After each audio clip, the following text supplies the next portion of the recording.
Ito ang Port of San Carlos City. Dito tayo sasakay papuntang Toledo City. Dito tayo maghintay ng barko. Dito rin ang Pascat. Yan.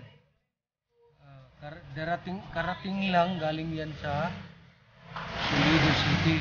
Babalik mamaya yan, 9:30. So, wait tayo ha. Along the way, melodies we haven't played.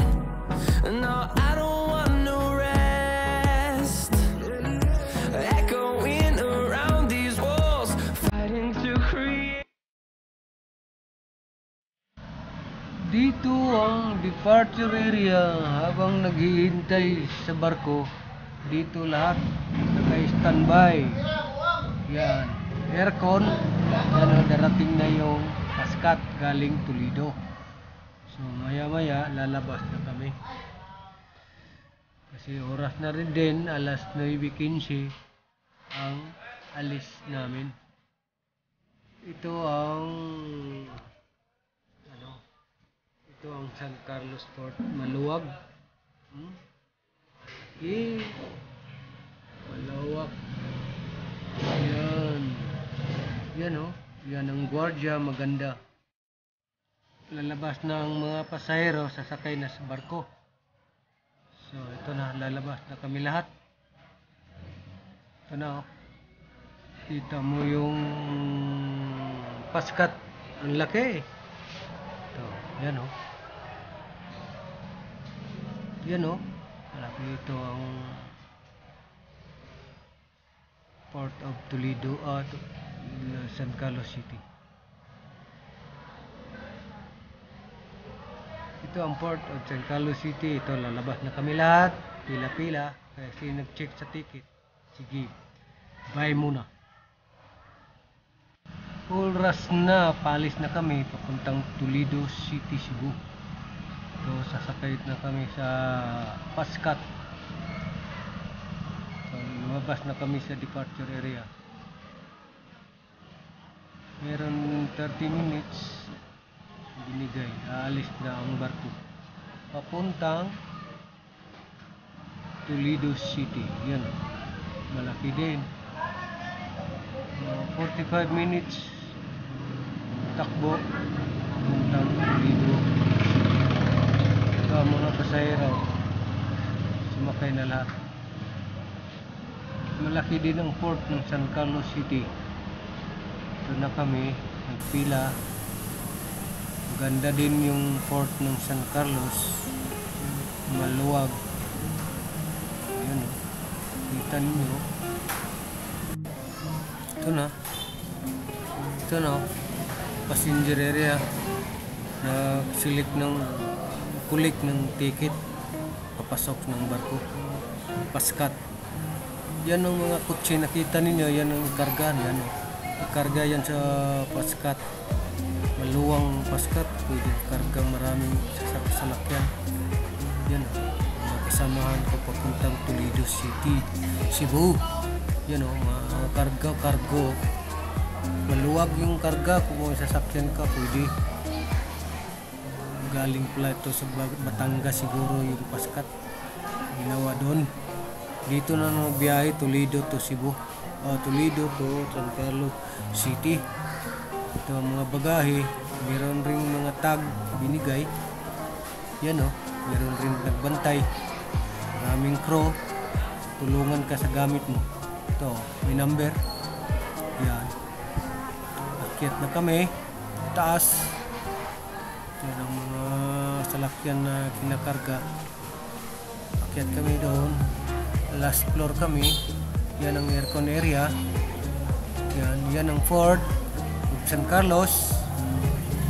Yan o. May huling sumakay. Yan ang Ford San Carlos. Maluwag.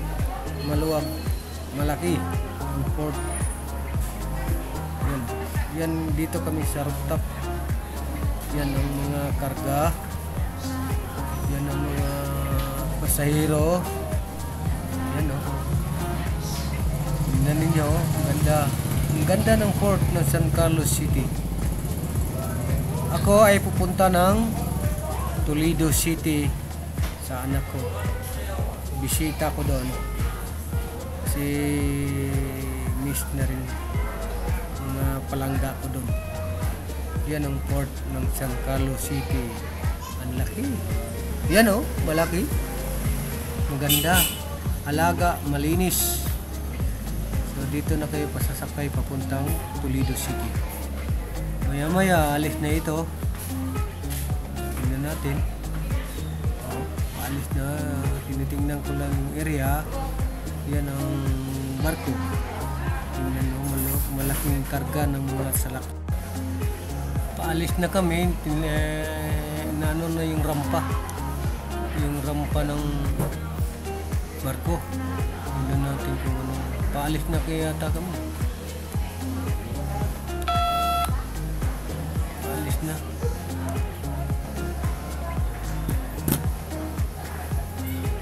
Alis na oh. Alis na ang barko papuntang Toledo City. So ano, alis na. Yan ang crew. Radyo lang ang gamit.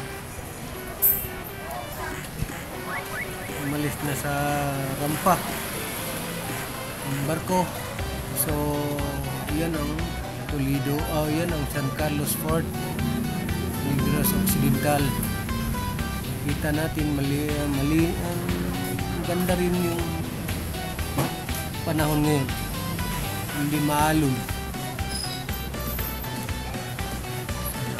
Yan ang laki-laki nilang port dito.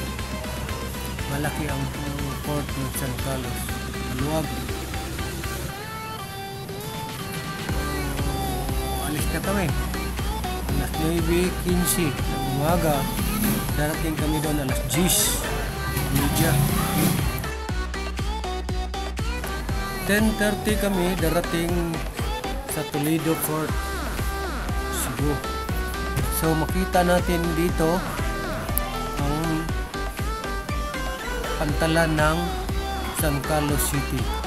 Yang pambot na yan ang bantay dagat nila. Yung poste na yan ang parula nila.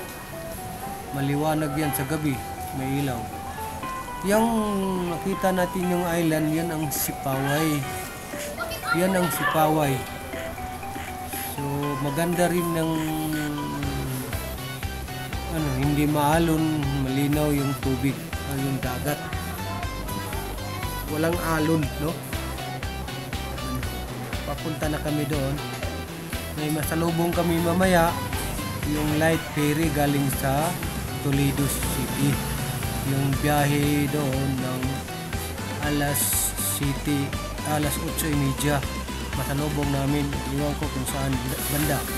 Ito ang mga pasahero natin dito. At saka marami ring crew dito. Mga crew. At saka kita natin yung karga. Dito rin yung mga crew nag-demonstrate para rin aeroplano. Paano gagamitin yung life jacket, lifeguard, hindi pala life jacket, yung mga crew ng barko paskat. So malaki-laki rin tong paskat na to. So yung crew, tuturuan tayo kung paano gagamitin yung lifeguard. Yan, kita mo yung kabila, tingnan nyo ito.